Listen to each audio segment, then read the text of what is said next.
Well, that is one of our topics in this next little session that we're going to go through, and that's about the data resources that we use, and and obviously, as Rick had mentioned, the instruments are not, the files are not getting any smaller, and so having to do all that. So we talked about Monday.com. I think Stephanie did a really good job of covering that, and just we cannot say enough how useful that is for us here. Now, that may not be for you. You can do pencil and paper and do emails or whatever, but it is. But the biggest thing for us is, like we said, is being able to have multiple people be on the same page without having to send emails back and forth to each other. That's been really great, and for it to kind of keep an archive of that we can go back, because we get repeat customers just like you guys do, and we go, oh, what did we do for those guys again? Like what? Because they're happy. Maybe we weren't happy with the analysis, but they're happy with the results, and so then you can go back and look at all that. Dennis, can you give us ballpark costs? I always throw out numbers and I think they're never right. It's like $10 per person per month for a seat, or it's I think it's under $20 a person in for the core for us to have our Monday license. Yeah, per month. So that's and don't hold me to that. Don't call them up and say that guy. Is that part of like a bulk rate because you have so many users, or would that be an individual use? I just don't think it costs them very much. I don't know. I mean, this is not a made for proteomic or even data science type of deal. Lots of people are using this, and so with lots of users from lots of different areas, I think kind of drives the price down. It's pretty ubiquitous. Any organization can use this. So, but I will say, and Sam's not here to get all the credit, somehow those boxes magically get populated when new projects come in, and magically things get moved from place to place, and it's usually not me that's doing it. And so that's the investment, is we have a lot of this information in spreadsheets. We have a lot of this information also in emails and all that, but someone has to take the time to put that in there in a place where it's all going to be archived and kept for you. Yeah, if it were me doing it, Monday would not be nearly as populated. Yeah, we'd have another name for it than that. It's a web-based application. Yeah, you just get through it from any browser will get you there. It has an app. Yeah, you can get it on your phone, which is dangerous a little bit. And then you can work at home. But like I said, It's not. We had mentioned this earlier, and I just wanted to touch base on this again. And again, kudos to Sam. About a year ago, transitioned to trying to figure out, okay, what do we need to do? And what we did is we pushed to try to head off problems. We communicate with the user. We used to just communicate with the user saying, yeah, here's our address, send us your samples, right? That was what our consult was. Now it's like, well, what exactly are you sending us? In fact, send us a sample list first. We want to look at your sample list and then fill out all of these columns about buffers and volumes. And we have this one column called, I don't know how we put it, amount or concentration. It's amazing how many people never put units on that. So we don't know if they're telling us total protein, they're telling us some concentration or something like that. But, bless their hearts, they're trying to give us information, which is just not information that is useful sometimes. So then we have a chance, because they have them send that early, for us to be able to push that back and say, can you clarify this? Because what we don't want, what we're trying to avoid among all things, is a box in hand and not knowing what's actually in there, not knowing what we're doing. And so this also helps Stephanie on the back end. You poor people in bioinformatics, when you've got this project that never ends, it goes on and on and on. And so what we do is we have right in there, you tell us what the contrasts are. What groups do you want to compare before we even begin? You have to have that declared. That way we can end the project. Because otherwise we call it scope creep, right? Can you just do this one more thing? And can you change this? And can you that? And that really frustrates Stephanie, because as you know, I mean, she's willing to work with lots of people and she enjoys collaborating, but sometimes it's hand-holding to the nth degree. So the other thing just came up with is a terms and conditions. You're basically just agreeing, up front, and we've done this before, but we're getting a lot more just, I guess, verbal about it, about just putting up there what we're agreeing to do and when the project stops. Especially, I hate to say this, but especially for local users, it's the worst. And you have the guy down the hall that brings the samples in, and he's always just sort of dropped them off on a Friday afternoon, and all that kind of stuff. To be able to say, we have too many samples, we have too much to do. And this is really headed off problems, but it just means more communicating for us up on the front end. And I bet you guys feel the same way. Yeah. Kind of along the same lines as the contrast, if they could tell you of any obvious batch effects, that's nice too. Yeah. Because I did a proteomics sample once and it got a nice clean separation on the PCA, and I showed the PI and they're like, oh yeah, we did those samples on a different day. Yeah, exactly. Thanks. Yeah, we've gotten a lot better, and Sam does a lot of this upfront work with the consultations and trying to bring in bioinformatics stuff up front. Like, what are you expecting from this? Goes a long way. Of course, not everyone's going to do it, and not everyone's going to take our suggestions, but Yeah.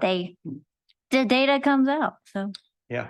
Yeah, I was going to say, so I say we, it's the bioinformatics smart people that, but so we have a tool now, and we're going to have a poster at ASMS, which is basically a block randomization tool. So you can input, different variables, and this program will go in. It works for label free and label and put them in right. in order that makes most sense, and you can have up to 4 variables to look at. So and that tool will be available to anybody who it's just an R shiny thing that you can put and do it, and it's worked really well for us to prevent some of those batch effects and things like that. You do this before acquiring, so what you're saying? Yeah, you get the Yeah. sample list. You get the sample list from the investigators. You program that all in, and then you run it in the order the program tells you to do. Yeah. Yep. And I can share that with you guys. Yeah, I want to put props out to Aaron because he wrote something like that for our DAA, and I still use it to make sequence files because it will randomize the Injection. and yeah, it is especially with DIA. Yeah, Really, really important that you have those randomized. Experimental design, if they don't have a good experimental design on the front end, then we can say, hey, you know what, sending us 3 or n of 3 for these, biological samples is not a great idea. We can have that conversation again before the samples are with us. Now, sometimes they've already done the experiment and they're just kind of going through the motions and they've got the sample sitting in the freezer, but that's been really helpful. I do have an example of a bad one. You want to share If that you real want quick? me to share that real fast. I'll just say it's a complicated one. So the group that was given to me at the first meeting were these kind of a treatment baseline, and then you've got time points, 90 days, 180 days. But then later they come back and they actually want to merge 2 groups together. And this is the end users highlighting to try to tell me what we're putting together, but I can't make heads or tails of it because then they ended up having some identified as placebo, but now over here they're Aquaman. And so we're still going round and round with this project on what it is we're supposed to be labeling each of the samples as. So that's really fun. And that's a 8-month-old project there, right? Yeah, his last year. So yeah. So he finally came back. I think the last email was, let's just go with the way we labeled them the first time. I was like, how about that? So anyway, it's stuff like this that gets a little nuts. So. Okay. All right. So now I need to go back over here. I'm getting the hang of this just as we, Yeah, just as we end. Just as we end here. Okay. So then I come back. Okay. So I think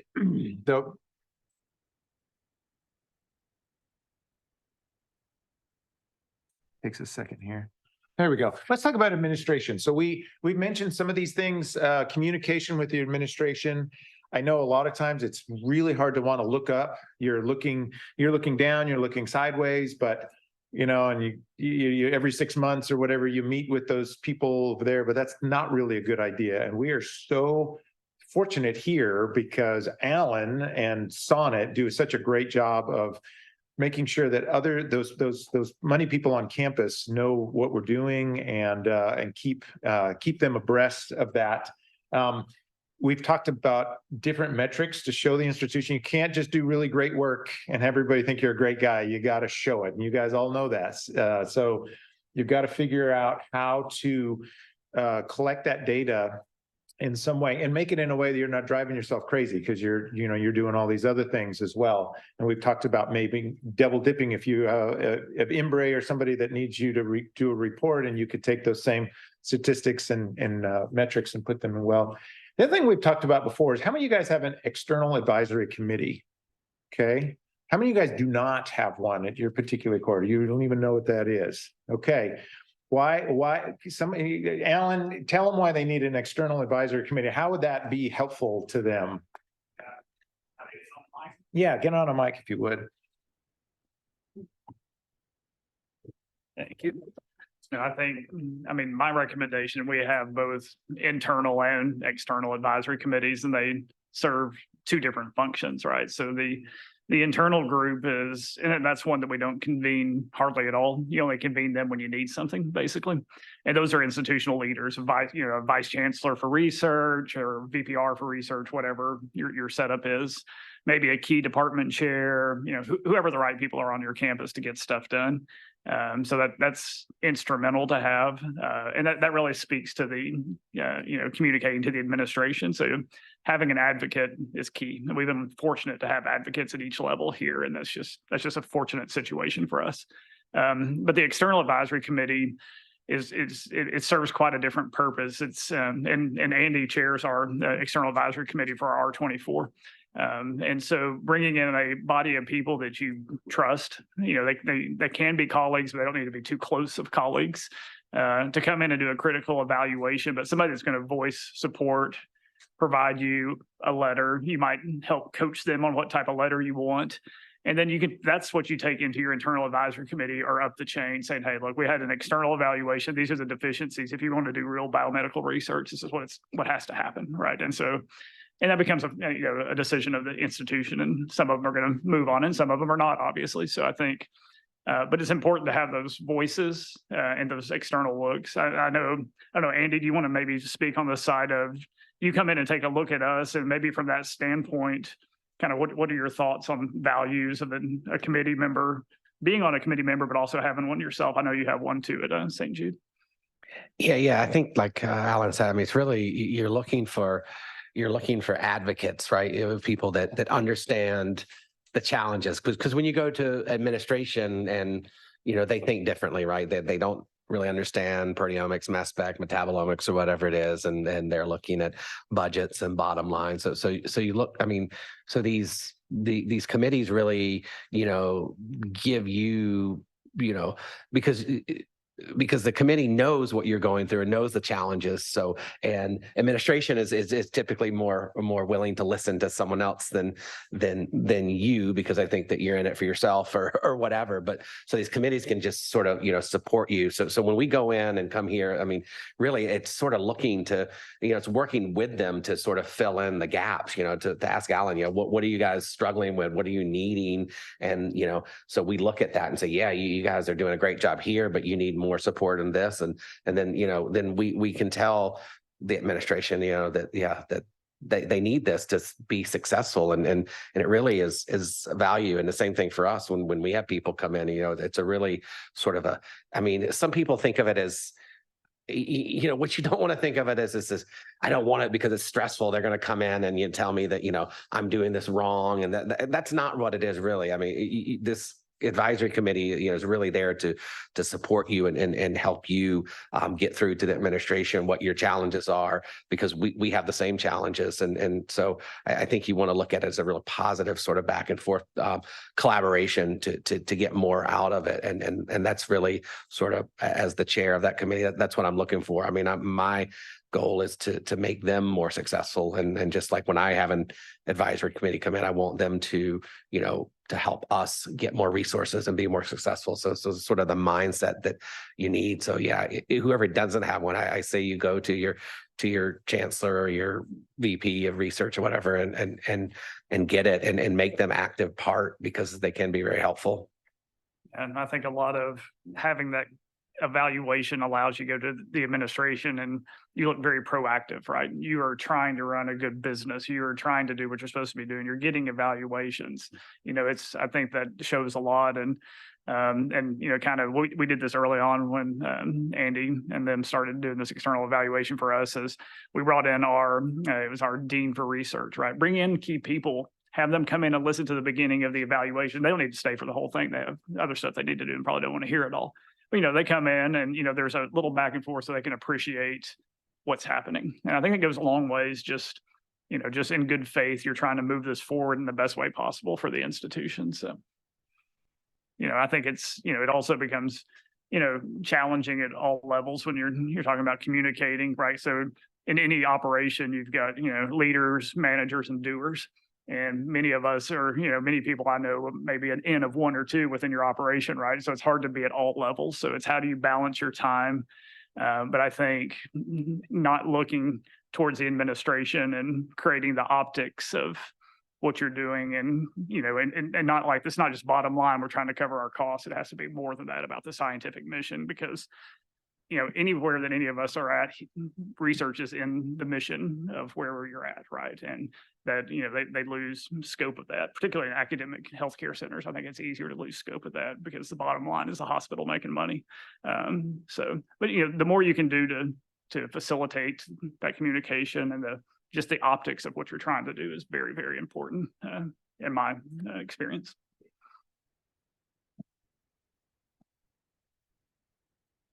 And also, my opinion is it's important the external advisory also understand not only the proteomics concept and the research about proteomics, it's also how is the handling of the administration of the core facility, what are the strengths, what is the weakness, because the mission is try to help a core facility to keep growing and sustainable, and not say this is wrong and that's it, Yeah, I think one key thing that Alan said there that is removing barriers. So a lot of administrators and stuff, they want, we're trying to do a good work to make the university look better. And so they need to see that so when we communicate to them, it may sound like whining if we don't speak in a way that says, we can't do our job because these are these barriers are in our way. Help us figure out how to remove those. And that kind of speaks to somebody at a certain level that can say, we understand that. That's something we can do. And so one of the things that the next thing here, I think Dave had touched about that is about at his campus, they had a workshop to kind of educate their users and that. And I think that's something that I think we tend to sometimes want to just stay in our science. We want to stay in our labs, and it's good to get out and to be able to maybe not a 3-minute elevator pitch, but not maybe a 2-day workshop, but somewhere in the middle there where you can talk about what you do and how you do it and how, like a salesperson, this is what our users get from us. These are the deliverables, maybe some of your best work here. Let me show you, this, because it's amazing where you're like almost exasperated because you're like, surely these people know. They're what they're thinking about? They're thinking about themselves. They're not thinking about you. And so every once in a while you have to just kind of remind them again. And it also looks really good that you're on campus or wherever, and you are out there promoting that and being proactive. I think that's the key there is that you're deep down, we want to do the science, but we are service providers, right? We are and providing people service. really like coffee. People like coffee. So I did a coffee chat. Room was full. Yeah. Yeah, because all she has to say is, I'm talking about bioinformatics, and people are like beating down the door. It was the coffee. That's right. Okay, the other thing I was going to say is we do here is we give a survey out to every user, just asking them for a little bit of feedback. And what we're really getting at is we're getting those comments that we can put in our renewal and stuff that says, hey, and every once in a while we'll get really good results. People will get really, there was a time where we kind of got a little overwhelmed, and our lag time got from 4 weeks to like 8 weeks. And some people, there were some expectations there because they're like, well, wait a minute, you said it was 4 to 6 weeks. Well, if you look at what we said expected delivery in 4 to 6 weeks. Well, we were just sort of setting ourselves up for failure there because we have now set the expectation, and there was a couple of months there where we were not hitting that. So then we had to say, okay, well, let's go back and rethink what we're communicating to people and all that, because we don't want to say 4 to 6 weeks if we're not going to hit 4 to 6 weeks, right? I mean, you're just asking for it. Yeah. Oh, you're probably And- going to make $100,000 if you come work for us. 480, whatever. It's close. And also, if they don't talk about it, you should ask. Okay. Yeah, yeah. If they say anything, they believe something, and you say, Yeah. well, what is your deadline? Kid you not. We had some people sent their graduate students with samples. They came down and handed them to Lisa. And they said, so do we wait? And Lisa's like, it's going to be a minute. I want to sit. Yeah.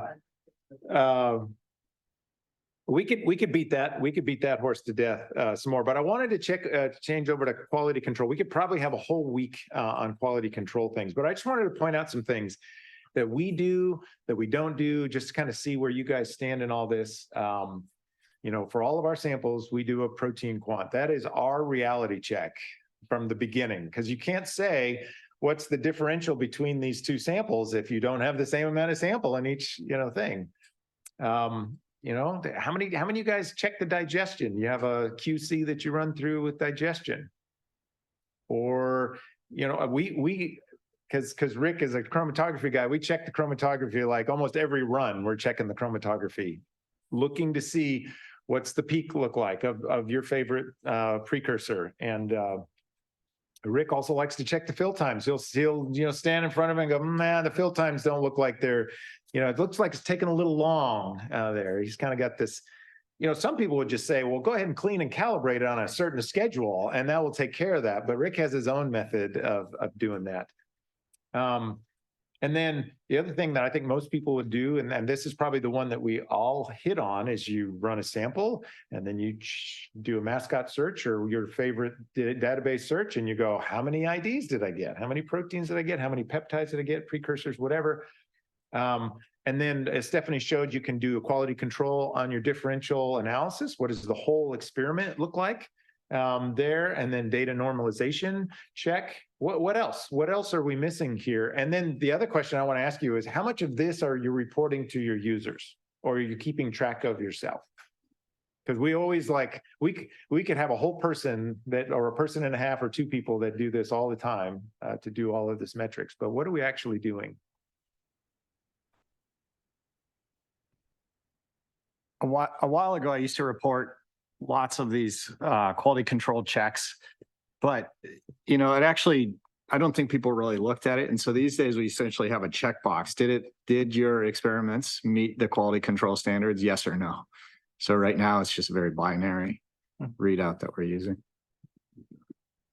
Yeah, I think we're the same way. Early on, we definitely put more of that in the report and realized that it was just taking our time to put it in the report when all they cared about was the final page with their actual things. So we also moved more into it, just to check box all these were done. And we do most of those. I mean, I will say that ours is slightly it's probably a bad thing to say as a practice, but the QC level, it probably fluctuates based on the type of project it is, right? So I think we have some additional QC steps for a TMT project, right? Because across the reagents are incredibly expensive and you want to make sure that the digest is efficient and you want to make sure that the labeling is efficient. And, for DIA, it's like, all right, I mean, we just kind of do it and then do a run. And if it looks good, that's QC itself, right? We're not, I mean, there's some, I think levels of that. I mean, I think these are all good practices. I mean, certainly the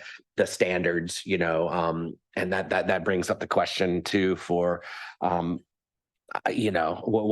is the, for especially like for DIA, we're talking about DIA, like higher throughput, right? I mean, how often, and we don't have the right answer, how often, do we need to run the E. coli standard or the HeLa, every 10 runs, every 20 runs? Does it depend on this, that? I mean, we don't know the answer to that. I mean, I think that's, we've been doing TMT so long, we have our QC, sort of like, nailed down, and we're 100% comfortable with all those steps and how it is. But DIA, it's still sort of, I mean, we don't know. I mean, I don't know the right answer to that. I mean, I know that the runs are, I think we tend to lean on the side of doing maybe more than we need to right now. I think we're doing it every 8 or 10 runs, just because, again, but this is all because I'm still in the world where I don't have 10,000 samples. I still have the luxury of doing it every 8 samples and running 5% to make sure it's level. But that world's going to change, and I don't know where that threshold is going to be, because at some point you're going to have to bounce. I mean, we're not going to have unlimited instruments and unlimited time, and so there's going to be some balance. But I don't really have a good feel. I mean, how often you guys are doing the? We kind of do it once a project. We kind of bookend the project on standards, and if they both look good, then you're good. And if not, okay, well, something happened in the middle, but it varies on the size of the project, Because it also becomes important on some of my post consults when people are not happy about data, which doesn't happen often, that somebody's coming back and wanting to blame us, that it's our instrument or something that we did.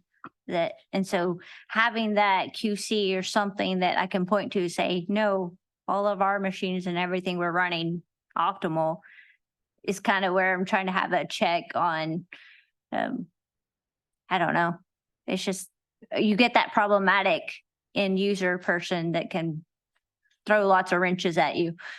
Yeah, I mean, I think that's, I mean, like minimum, like Rick said, I mean, you need the pre-sample control and the post one, right? Because that way, when their results don't look like they should and they're trying to blame something, you're like, no, look at this is what we always get. So it had to be somewhat sample dependent. But I mean, I think you need those. It's just, yeah, I don't know. The DIA world's just, it's different, right? Because I mean, if you lose like, 20%, sensitivity somewhere along the 50 samples, I mean, that's going to really alter the, and I don't even, I mean, so for your. It is, I mean, it shows up and, it'll show up in the analysis as well. Yeah, I mean, right. See you can normalize a lot of that away. But not all of it, right? You can't, if you don't see something, you can't multiply by anything to normalize it.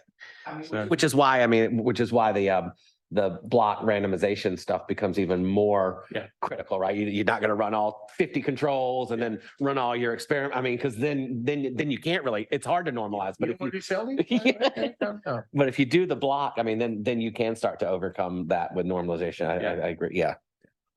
One of the things that I was in collaboration with people in South America, and one of the things they asked to me as special one time is they were working in regenerative medicine, and they request the GLP from your lab to be included in the report because they need to put it in the journal as a requirement. Yeah, but it's not a requirement. Yeah. What do you use for digestion check or QC? I mean, we have it listed here, but we actually don't do it. In terms of like spiking a protein or doing. We don't. Oh, okay. Yeah, I mean, it's something we've talked about on, occasionally we'll have something that looks, it's most often serum, right? So you have a serum project. Yeah. Where, and that's our most variable, serum or plasma. A good project will identify, 1,000, 1,200 proteins, and a bad one, it's like, 500.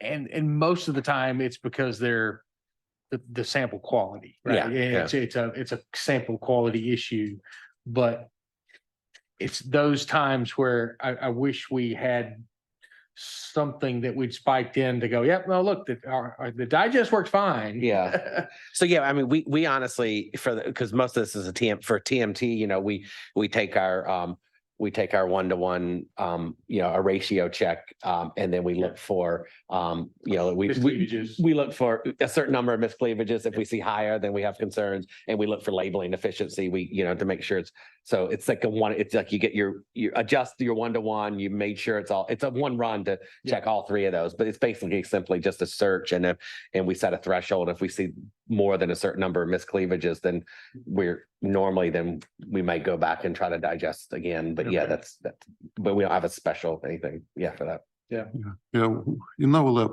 So once again, I'm not really Proteomics guy, but in our lab, like there is an option in PD that it checks, the software checks for the degree of digestion. So sometimes we check this option and see how well the samples are prepared. But that's it, basically. Yeah, looking for miscleavages and that. Yeah, definitely. I was just gonna ask a quick question. What percentage of the material that you request do you actually end up running? That's a good question. I mean, I think that for our All of it. I mean, for our TMT, we request 100 micrograms of sample per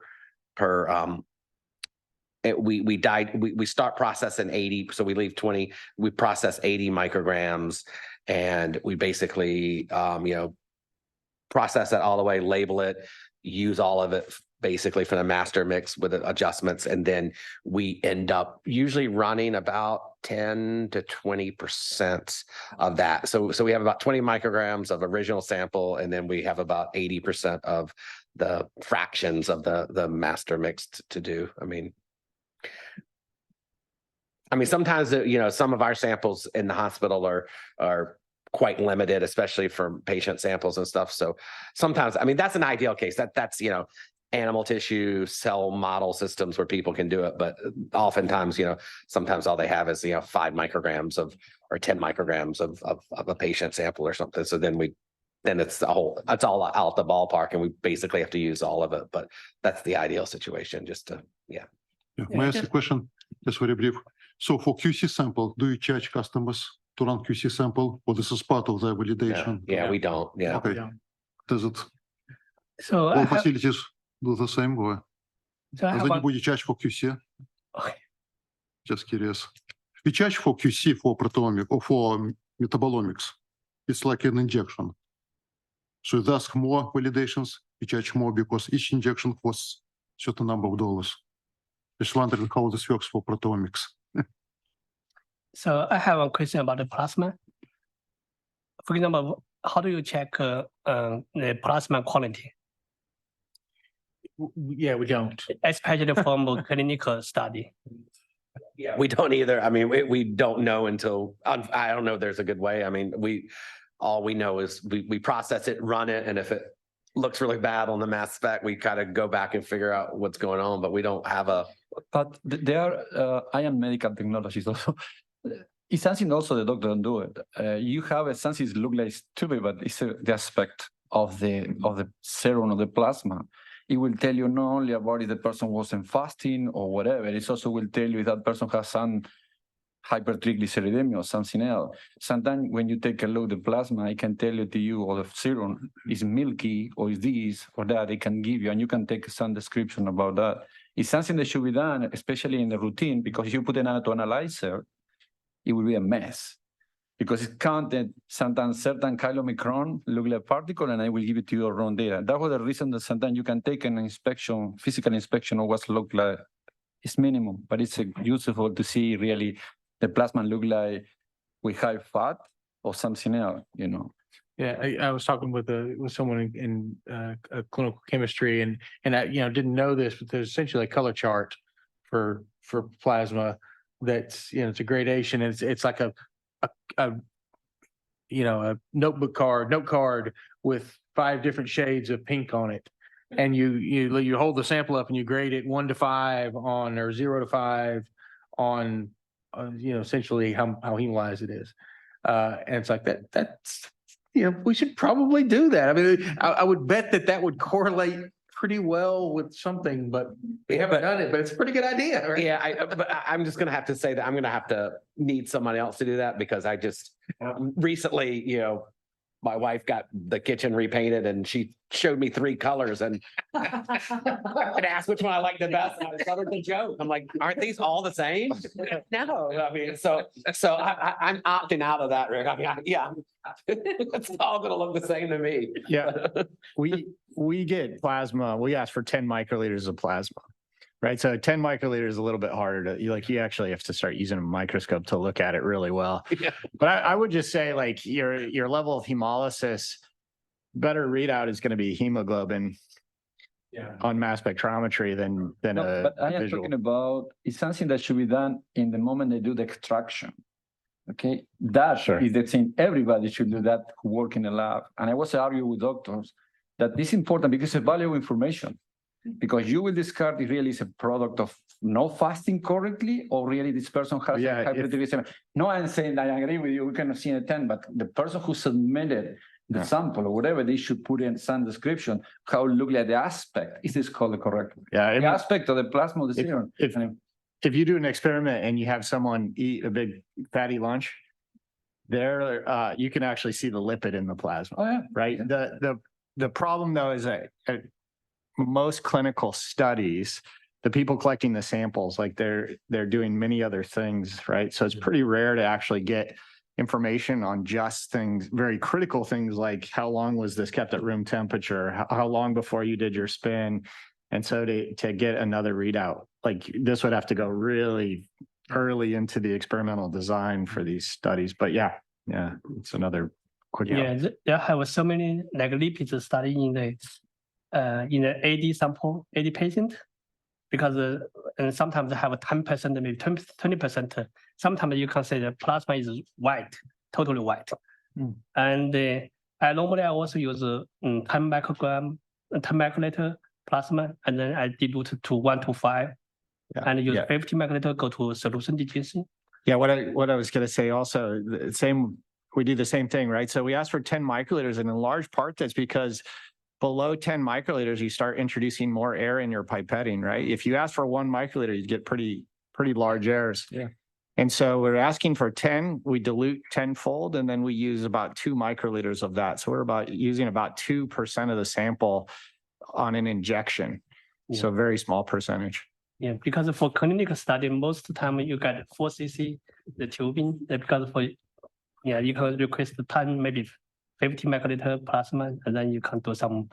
So one question, those people you guys are doing plasma, you don't pass the plasma through the gel electrophoresis to make it better, the protein that you use for the mass spec? Like depleting?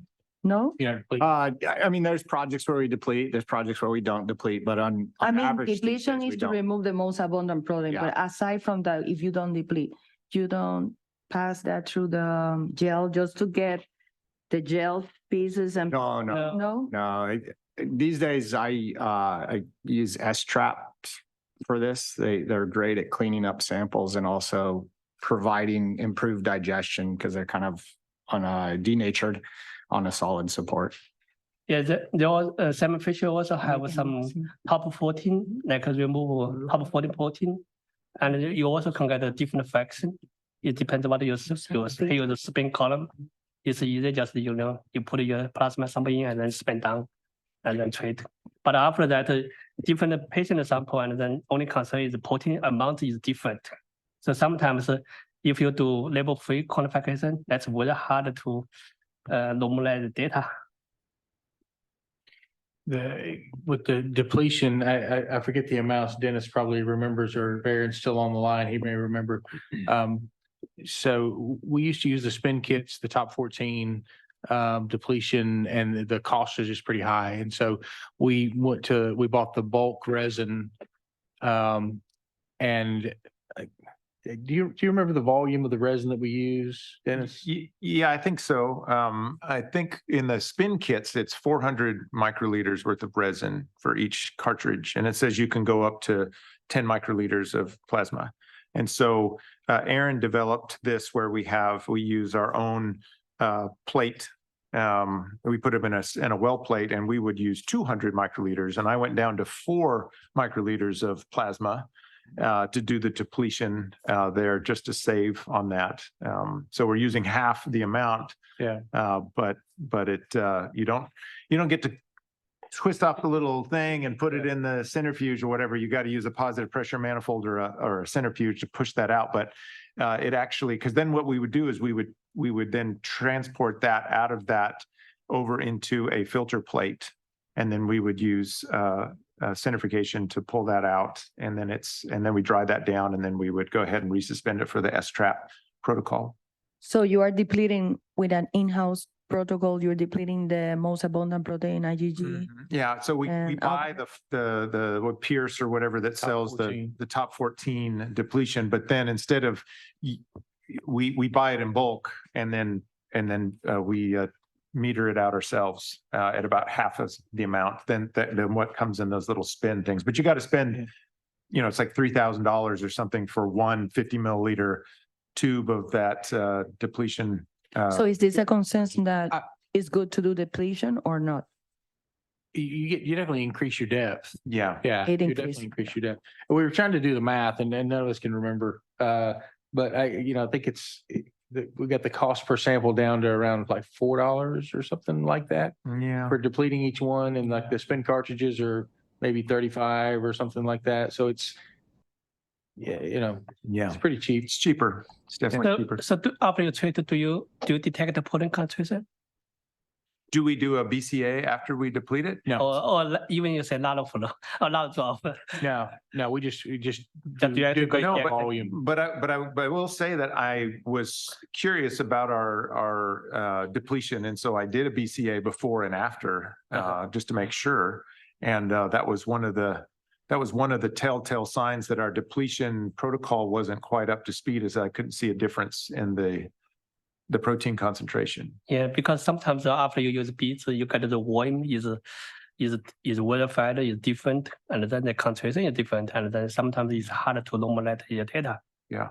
We also found that because we do it with the plate, and so we're using positive pressure manifold. If your depletion doesn't work well, you have the hardest time using the S-trap plates to push the protein through to be able to do that. So anyway, I will say just from my own experience that that the depletion step is a very important thing. So if they say shake it for 10 minutes, shake it for 15. That's what I would do. Just make sure that's had plenty of time to deplete. And what about fractionation? For Prior to- DIA or for what? For DIA? Yeah, well, I don't know anybody that does fractionation for DIA. No, it's coming though. Is it? It is, yeah. The software. What'd you say? Lindsay Pino's group, right before they went to found Talis Bio, published a paper called Just DIA, which combined subcellular fractionation with DIA to get better coverage of transcription factors in certain contexts. So they went on to develop the company Talis Bio, which the goal of it is to identify druggable things in transcription factors, druggable transcription factors that are different in the context of disease. But yeah, Lindsay Pino's work is the first I know that addresses or that combines subcellular fractionation with DIA, but there may be others. Yeah, so Jesper Olson just had a paper, an Astral paper, where they did high pH fractionation on I think they did the little spin cartridges, and so maybe 5 or 6 pH fractions, and then ran those on pretty fast gradients to get an increased depth. And I think the software is now better at handling those. So it just essentially stitches all of the fractions together and then does the quantitation. So it takes the intensity for the peptides it measures in fraction 1 and then measures peptides in fraction 2. And if it finds the same peptide, it just sums those intensities, which is, sounds easy, but no software really had been able to do that. So I actually think that's probably going to come. And I think that's probably an efficient way of using older instruments. If you could fractionate and do DIA on a QE, it's going to be, you're going to get more depth because you can, one, you can load more sample because, if you're looking at loading a microgram on each run, or if you fractionate, now you can load 2 micrograms, one in each fraction, or 10 times as much if you do 10 fractions. I mean, I think that's something where we've been looking at, thinking about if we can do it, because we do now when we do serum plasma, we use TMT and we don't deplete. And one of the ways we get around to getting our depth is, we do fractionation, we make, sometimes 40, 60 fractions to get a deep plasma thing. And then that's how we can really do it. But obviously that's not the, that's not the case for DIA. So but that's something we've been actively thinking about. Can we find a software that we're convinced, can we then do, plasma non-depleted fractions in like 20 fractions, 10 fractions and do DIA to increase the depth without having to deplete. But I mean, we haven't, that's just something we've been discussing. And I think it's coming. I mean, it's got to come, right? I mean, I think so. Yeah. And been thinking about how to do this. I think Diane probably handles it as well as any does right now. Yeah. And I think that'll only improve as they realize that more and more people do. Yeah. I have one question. If you use another biological fluid, for example, synovial, pleural, or are you using similar that? Yeah. So we do CSF and we just deplete 10 times the amount. So, we'll take 50 microliters of CSF and deplete it with our resin because it looks like serum spiked into a lysate, and that's kind of what it looks like. So, but yeah, we've done CSF, and it seems like one other fluid that we've depleted. I think we did. I can't recall. Can I, just on the topic of QC, make a comment? Yes. One of the things that we've done that I think is really helpful is to automate QC. So Biognosys, the same company that makes Spectronaut, they have a freeware. It's called we call it Quick C. It's QUIC. And that's, you can set that up so that it, based on how you name your raw data files for your QC files, it will automatically pull those, search them, and then log over time how your instruments are performing. And so that takes a lot of the hassle out of keeping track of, making sure your people are running the QCs and searching them. And so a software, anything that just sort of automates the process is really valuable, I think. Quick C, QUIC. You just have to have the IRT peptides. Yeah. So You don't have to have IRT peptides. I thought you did in that. Are you sure you don't have to? Oh, Maybe I'm wrong. I think I do. I'm not on the floor running these. So yeah, if you say they do, they do. Yeah. I think you need IRT peptides, which is one of the things that we did that, and we do that as well. But I found that for DIA,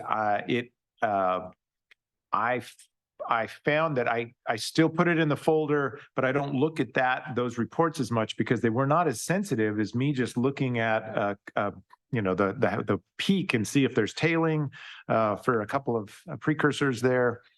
But it does, you do have to have the IRT peptides in there, which the game changer for us was Rick is really resistant about us putting some sort of quality control in every sample. And I get that because that's really hard to keep that. But we make up a bulk amount of standard that the IRT peptide is in, and then we run those before and after. And so that kind of gets around having to add it to every sample.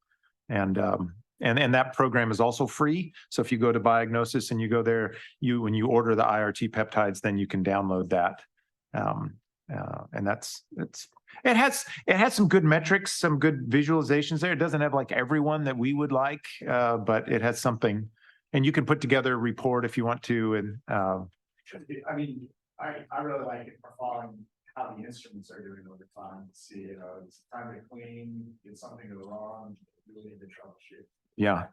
Well, and I'm not trying to trump you or anything, but I found that because I'm using the instrument every day, I can discover that way before. I mean, if I have to wait for that program to tell me like the thing is already on fire, I can. It's funny because, I was talking to a buddy of mine about what he did with QC. He's like, yeah, I basically stopped even opening the data. I look at the file size, and once the file size drops by 20%, I know that it's dirty. And it really does hold true. I mean, I had noticed that, but not to that level. And I was like, that's really pretty good. So yeah, if your data file is normally, 1.2 gigs and, as soon as it drops below a gig, man, it's probably time to clean. It really does hold. The other thing this made me think of is if you want to wrap your head around how your, especially thermo instruments and how they're doing and how your acquisition's going, whether you're loading the right amount of sample. And I'm not sure if this software is still around, but there's a software package called Raw Beans. And this would tell you your fill time. It would have a nice plot of fill time over the length that you're running. It was really, really powerful to look at your data from an angle that that's very hard to do otherwise. I need you to email that to me. Yeah. Is that a third party? Yeah, I want to say it's out of my cost lab, but Teaching about raw meat, but now they were raw bean, but they disappeared the domain, but it's a bust. If somebody need a copy. yeah, So is that free or no? Yes. yeah. Okay. It's out of an academic lab. Oh, what is it called? Raw meat or raw bean? Oh, raw bean. Oh, Robbie. Yeah, but raw bean is a new version of the raw meat. But the domain disappeared. It's a bust was under sale. I mean, we know a while more. I haven't seen it. We used to use it, but I haven't seen it in years. But yeah, it was great. Yes. Yeah. Give it to your chromatogram and give you a lot of information. It's very simple. You drag the file over there and you take a look in a couple seconds. Nice. Yeah. So from the manufacturer standpoint, I want to know, like, as a core facility, so you routinely run a wide various sample sets and very different could be different matrices. And so how often do you have to clean the instrument? I think this topic was touched a little bit but didn't get elaborate. I'm just curious to know the feedback here. Dennis probably has a better answer than I do.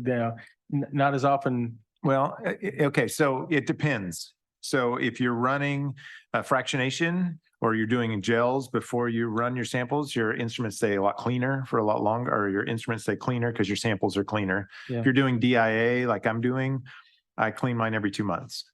So, and that's just because if I wait 3 months, I'm starting to see drop off and I don't want to see that. But for the most part, the mass spec, you can clean it and get it back up. LC system, if it's running, continue to run it, push off all the PMs, don't change anything, don't change a seal, anything when you're doing nano. That's my advice. Yeah, and that's probably, I'm just trying to do the math on the samples. That's probably, 600 or 700 sample injections, maybe 800 or 1,000 sample injections, something like that. Yeah. So because our system has a FAMES interface on it, so we do cleaning every 2 weeks, probably every 2 to 3 weeks. Because that you mean you clean the FAMES every 2 weeks, or you clean the electro? Clean the FAMES or clean the instrument? No, the FAMES. Clean the FAMES every 2 weeks. If you clean your FAMES every 2 weeks, which is minimal because you don't have to bend the instrument, but if you do that, does that extend your instrument Yes, robustness? We took the deep cleaning, probably 6 months at least. Okay. But the FAMES blocked a lot of material. Right. And is that a FAMES Pro Dual, the second generation? The first generation. The first generation. Because for the FAMES, I think that's also a good point here, because I found mixed feedbacks about FAMES in the field. Like if you ask Rick, he would tell me that I don't use my FAMES very often, and I think Andy is probably on the same. I think I use mine as often as Andy does. Never. Once, yeah. So I've got a related question for everybody. How often do you calibrate? your thermal instruments. Because I do mine however often I clean, about every 2 or 3 months. That's not what thermal would recommend. No, it's not. Really? Yeah, no, we just, we keep our temperature is very stable, and so that helps. And I keep a check of the mass of the reporter ions and TMT, because we got burned on that at one point. We let the calibration go far enough that the reporter ions shifted and we started missing windows. Shortly after that, there was a modification to the calibration that had improved mass accuracy in the low mass region. This is true. So back to the FAMES discussion just a little bit. So those Rick and Andy have the FAMES that. So we introduced FAMES in 2018, end of it. That's the first FAMES Pro. And then I think 2021, they introduced the FAME Pro Dual. The Pro Dual is considered the second generation. So the performance of the second generation has been proven much better, much reliable, robust in the field, which we will test with Rick later. And he's getting one pretty soon. Three strikes and you're out, right? So this is my third FAME source, and so we'll see. You have FAME source you never opened? Yeah. We got the original FAME source that they don't even take credit for anymore. That was like in 2008, 9, that's 10. What was the first? I don't remember that time. I was You were too still young. yeah. So there was a FAME source. We had one of those. We had one of those. Yeah. So we also had that's back when we also had the LTQ with the ETD and the was us too. Yeah. in the back end. Yeah. Oh, yeah. Oh God. Yeah. So Valve the FAMES of that. They had put the moldy probe in the back end. Oh, yeah. Anyway, yeah. Try not to think back to those days, but okay. So so from the feedback from those customers with FAMES and the FAMES that are working in their lab, they seem to like it. And the feedback is similar to Yenbo's feedback that you just have to clean the FAMES more often than you clean up your instrument. So I really want to say that's why we're trying to encourage. So first of all, I think the second generation FAMES is much more robust, and we also try to optimize the FAMES parameters, because really having a different FAMES setting can impact your ID number. So some customers complain that, oh, when I have my FAMES on, my ID even dropped compared to no FAMES. So then that discouraged them from using FAMES. So we are actually we have done a lot of offline method optimization for FAMES CV to suggest customer to use, and so that also helps help encourage customer to use it more. But for those labs who like FAMES and they do seems to observe the instrument would stay. It's like the FAMES takes majority of the hit of the dirty samples, and then that extend the lifetime of just the cleanness of the optics in the mass spec longer. So yeah. Can we upgrade this to second generation? How much it's going? The first generation, second generation, the main difference is that the second generation can be upgraded to the high flow kit, but if you only use the low flow, so it's not that a big of difference. But there is a little bit design of the gas flow on the second generation is more robust.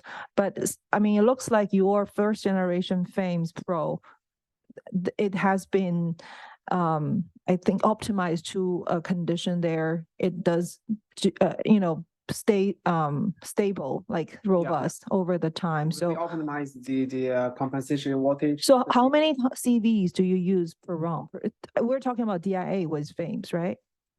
Yes, I use the FAMES for both DDA and Okay, but how many, like your, for, let's say just for a regular DIA run, what's your chromatography time and how long you, or how many CV values do you have?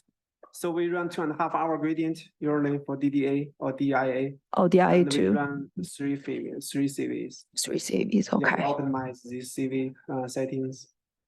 These 40, -40, 55, 75. This combination give us the best result. I see. So did you compare the, performance of the, like the DIA performance with and without FAMES? Oh, no, not yet. Okay, I just got my first taste of DIA last week. Hey, can I jump in here for a second? So if you're looking at your schedule and you're crossing your legs because we're missing a break, I think we can do one of two things, and I'll leave it up to you guys, but we could have a quick break now, but then we are going to be finished here in about 40 minutes. Or we could, if you need to leave for any reason, no one's going to judge you.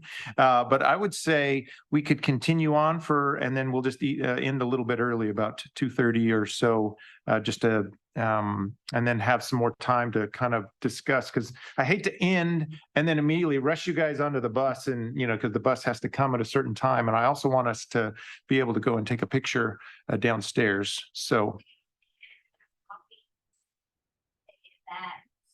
well, that's a great idea. So last chance for coffee, or Heather's going to come take it away. That's right.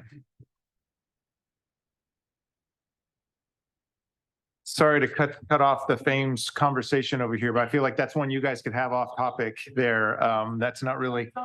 Okay. Last little bit was about data management plans. How many of you guys are, it stresses us out. I know it stresses Sam out here about keeping track of people's data. How long do we have to keep the data? Where do we have to keep it? How is it secured?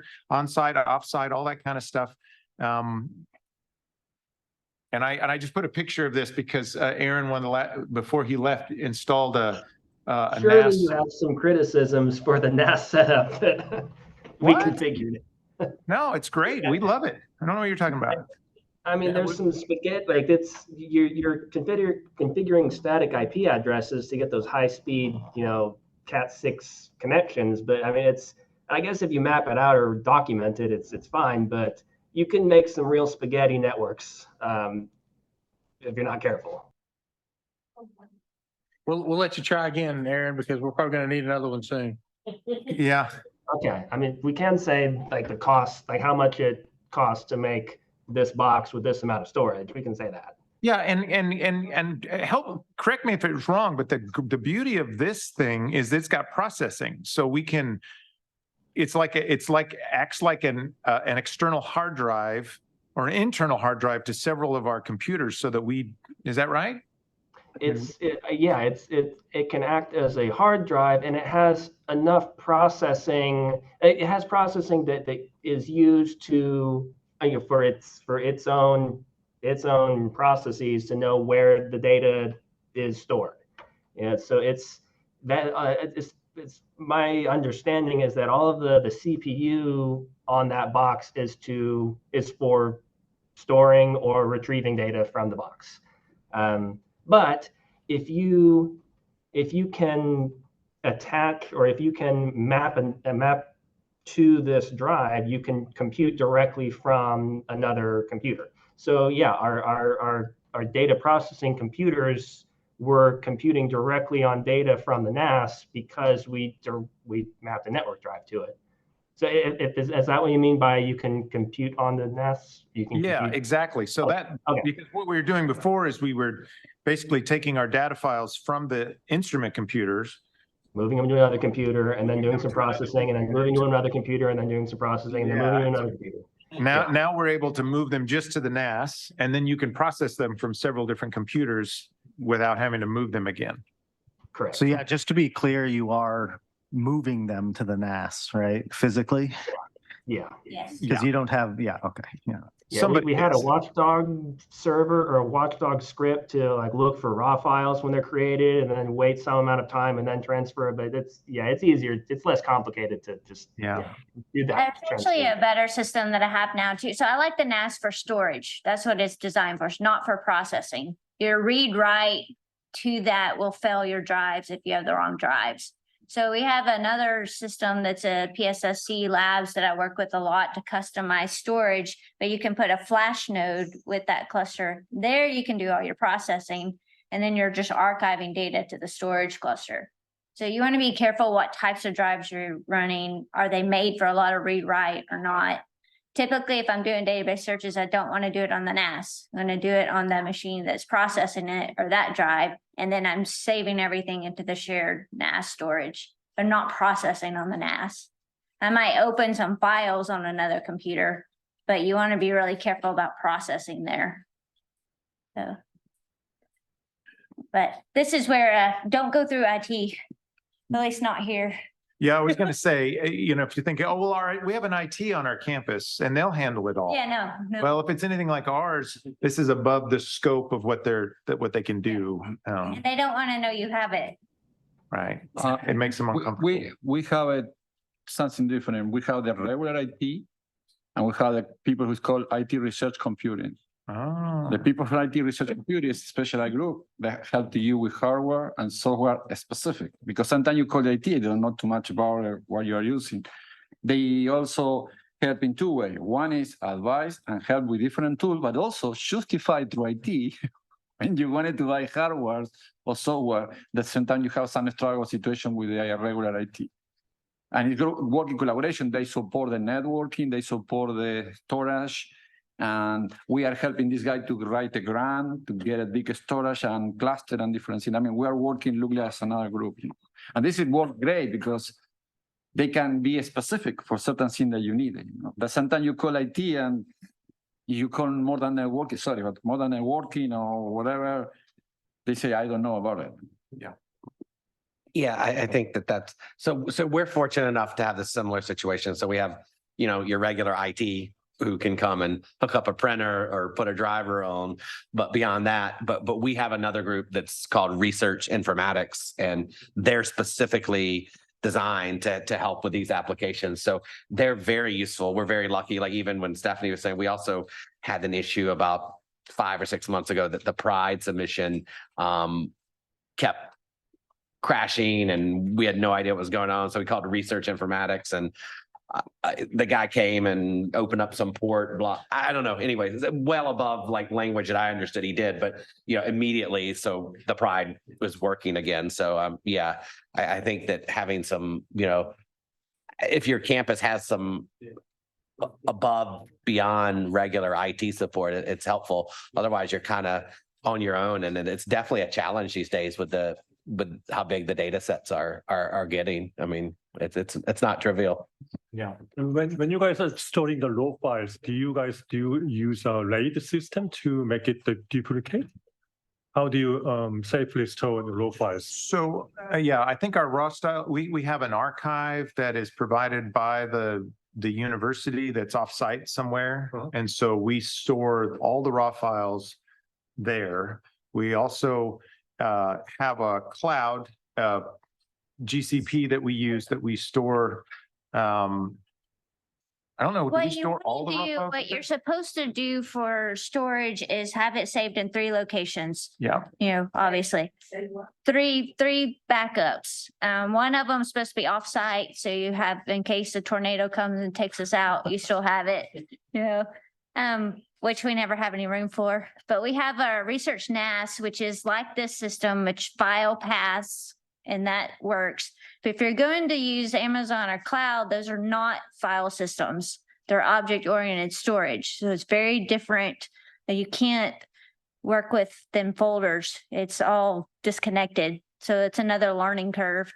But we do have an object-oriented storage here in our data center. And then we have, like I said, I use PSSC Labs for all of my stuff because then I can customize what I want. They're very academic friendly. And so I'd probably, yeah. They do. So right now we're spending probably $300 a month for our storage. They've got different tiers. So if you archive it, it's going to be cheaper. But if you need to get that back out, it's not that bad really. And that's with all of our end user projects and raw files for the past 2.5 years or so. We've been using cloud. How long do you guys store raw files? 5 years? I keep them forever. Yes. Right now, we haven't deleted any because we haven't had to. But that's the other question with the data management sharing plan. They used to say 7 years, then it was 3 years, and now it's whatever you put into your management plan. Don't know. 5 years? Yeah. Yeah, it was 7 years and then they kind of backed off. So, They're 5 now. So Yeah. We keep ours sort of active for 7 years, and then after 7 years, it gets backed up to like a tape drive or something that takes longer, archive, it takes longer to recover. But we keep them indefinitely, but after 7 years, they get put in a different system that's harder to access. But I think it is back down to 5. We just stuck with the original 7 because it's part of our SOP, but I think they did, NIH now says 5. yeah. Data files that old, but no software system that can open them. Right. Yeah. Yeah. And it's not just the raw files. I mean, it is when you think of all the intermediate files and the information that came in about the project itself and all that. It's a challenge to try to keep all that linked together so that you can make any sense on it. And then Rick always says, well, if it's more than X number of years old, I don't believe any of that data anyway, whatever. I don't know where that time is, but Yeah, then if you have a Bruker instrument, you have a whole different data issue with the .d folder and all that. I mean, that's a whole different, yeah. Yeah, right. Okay, so I don't know. The data management plans thing. I mean, obviously, I guess it's just you wanted to say something. Yeah, I want to just make a suggestion because sometimes you back up a bigger file, it's especially transfer from this level from a cloud or anything else. Sometimes you need to make sure your file is exactly copied to another one, because sometimes copy maybe 50%, and then but the file name is still there. But you sometimes you not pay attention that is 100% is transferred. I think we've seen over the years, but when we used to move stuff more manually, that sometimes a certain raw file it would look like it copied, but there'd be some sort of corruption in there. Some one or two scans that would cause an issue. Yeah. So right now, when I finish the project, and then I pack the raw data and the process data, and then zip the one file, and then make sure this file is transferred to my backup hard drive. That take a while. I would say that we looked into this with the cloud computing stuff and because most of the software packages that we use all need Windows. And unfortunately, Windows and Google, they are not friends. Well, so we were spending a NIH tremendous Drives amount. has discounts, and they've worked out discounts with Google and Amazon, and they were still negotiating it with Microsoft when we were doing it. Now I think Microsoft is included in some of the discounts. Yeah. So when we had to do it during the pilot phase, it was $2,500 because a month, not even just a one time. And that's because we couldn't even use our university discounts. They wouldn't accept it at all because it's offsite. Right.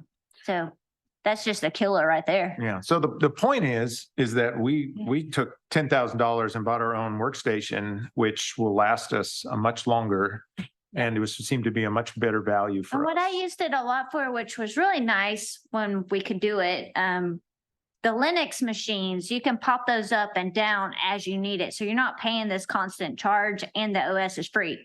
So that was helpful to be able to put everything into the cloud storage, send it out to projects, run it. But again, the problem with the Google platform is every time you have a machine open and it's running, you're racking up a bill. So as you're sitting there working through an RNA-seq project or a proteomic project, I'm constantly got this timer going off in my head and the bill is going up. That's why I don't like it.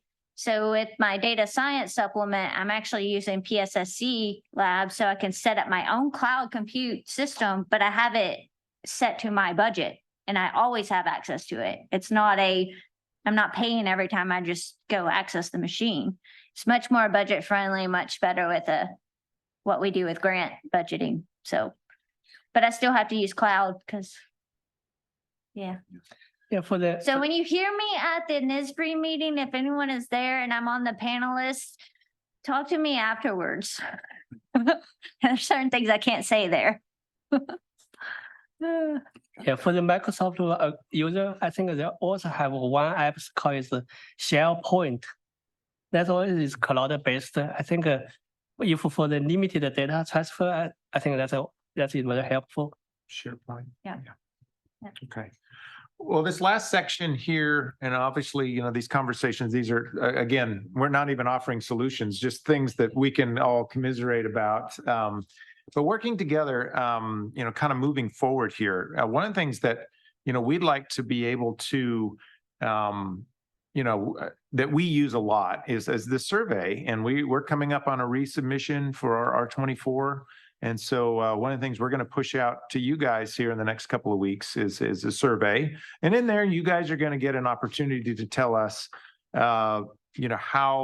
how valuable this kind of a resource is to you guys and, and the work that you guys are doing there. Not so that you tell us how good we're doing. We want you to tell us how good you're doing because we get to do this once a year and, think of what it would be like without having resources where you get to connect together and have these therapy sessions every year where we get together here like that. And so, be thinking about that and just, because that really, I think Eduardo said it, he said energy, he said you come and then he hears some things and he's like, I get my energy back and I'm ready to, have at it again. And I think we need that. We need to realize that, if we're not doing proteomics, who's going to do it, right? I mean, this is hard. And that's why not a lot of people work in this field. And we have to, wear a lot of different hats and there's a lot of different challenges.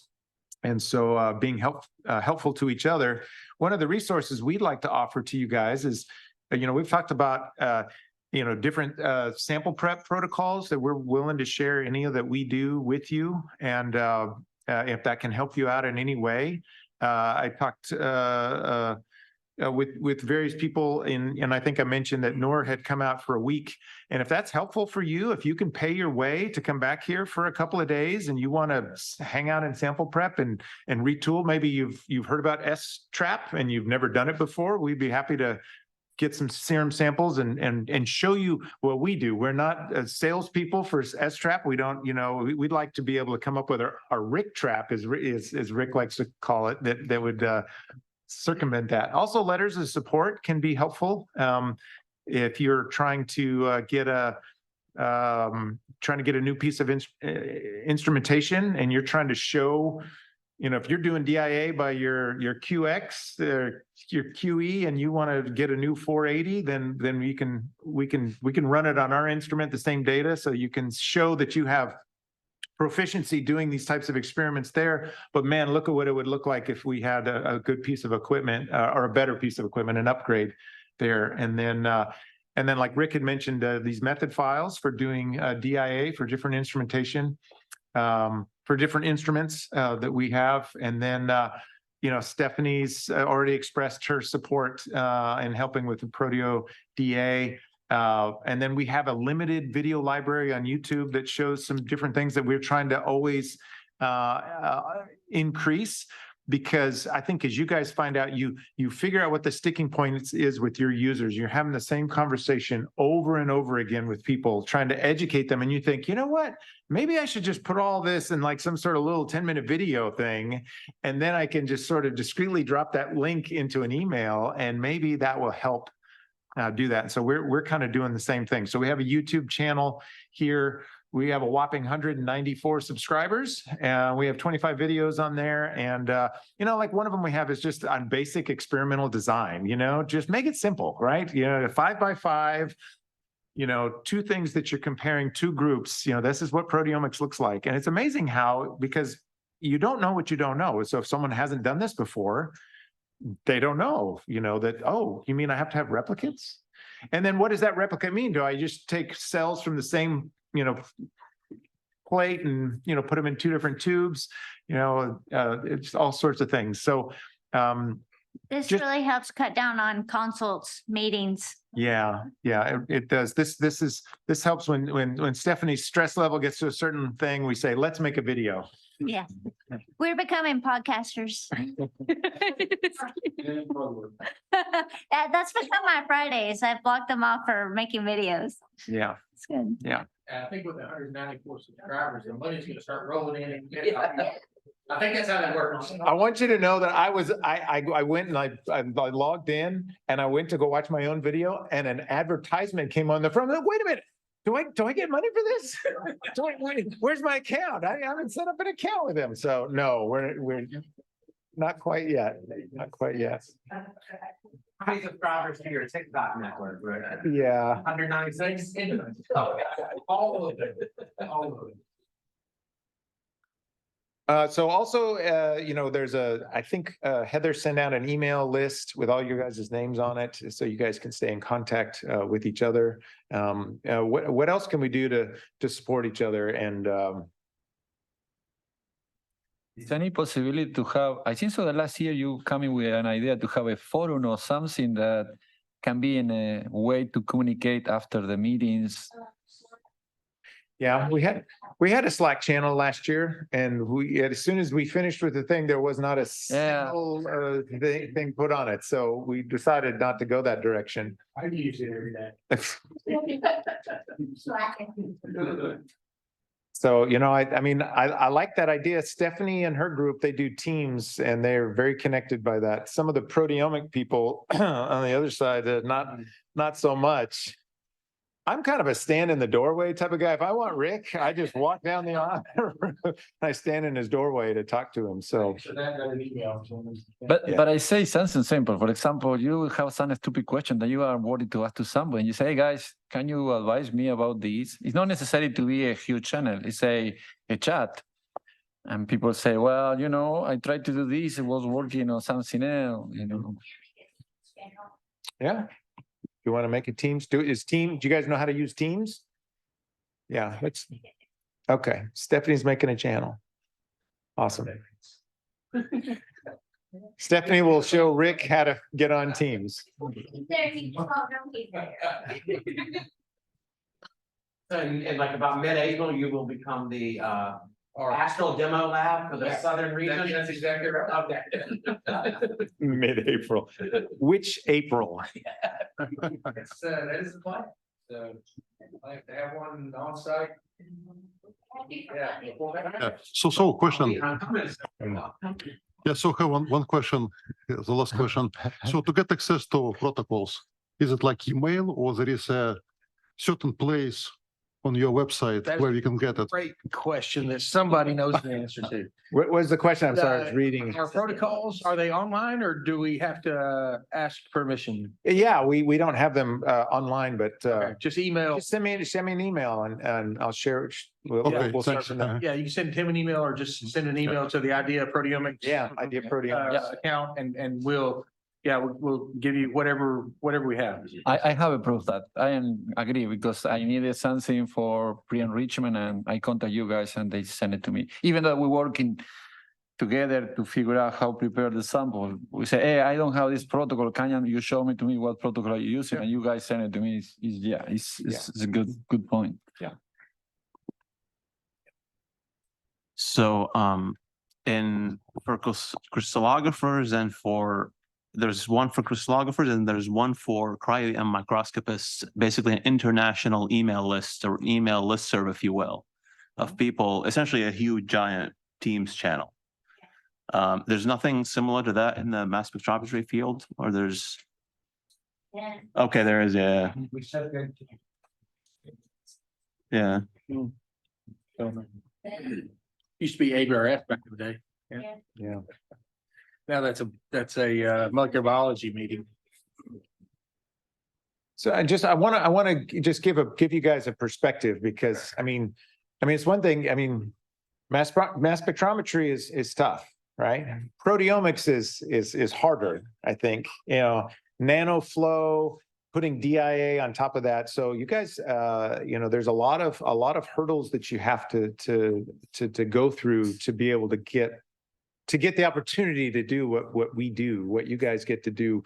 And so the any way that we can help each other to make that easier, you know, whether it be, you know, trying to deal with administration and the optics of money and, you know, all of that for such a great institution, you know, like San Antonio, you know, and you know, somebody somewhere else is, you know, like Dave talked about how he fixed that problem in Nevada by basically helping change their perspective, or whether it be, you know, it's anything like that. Let's please keep in touch and try to share with each other, and we'll start off with this Teams channel, and you know, we'll see what can happen. Maybe there is some other larger proteomic feed or something that we could get involved with. But I think that would be fantastic for us. Well, ABRF has a group from Proteomics, I think so. But you need to be member of ABRF. Yeah, and I am, and I.